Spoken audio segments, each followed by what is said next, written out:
We're getting ready to add a border to this block, and when we add borders to blocks that have been quilted and pieced in the hoop, we have to add them a little bit differently than we normally would add.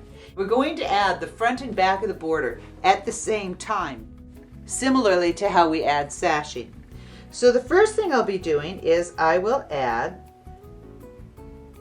a thin bead of washable school glue along the edge of the block. I have my stainless steel flow restrictor in place to make sure that I get a very thin bead. Next, I will align my border front with the edge of the quilt block.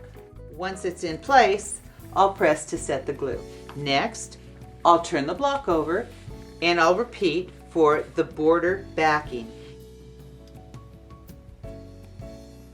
We don't need to make a fabric lip for our borders, so when we cut our fabric, both the front border and the back border are the same width.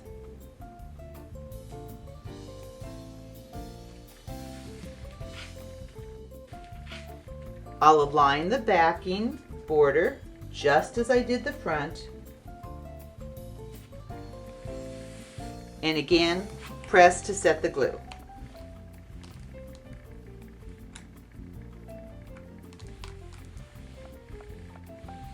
Next, I'll take my block to the machine and I'll stitch a 1/4 inch seam to join the front and back borders to the quilt block. I've stitched to join the borders to the block, and I'm going to press to set on both sides of the block. Then I flip the border backing towards the front and press. The next thing I do is measure the width between the edge of the seam allowance and the edge of my fabric. That tells me how wide of a piece of batting I need to cut. Once I've cut my batting, I'll put it in place right up against the seam line. And I will cut a piece of heat press batting together the length of the seam and center it over the seam and the batting and press to set it.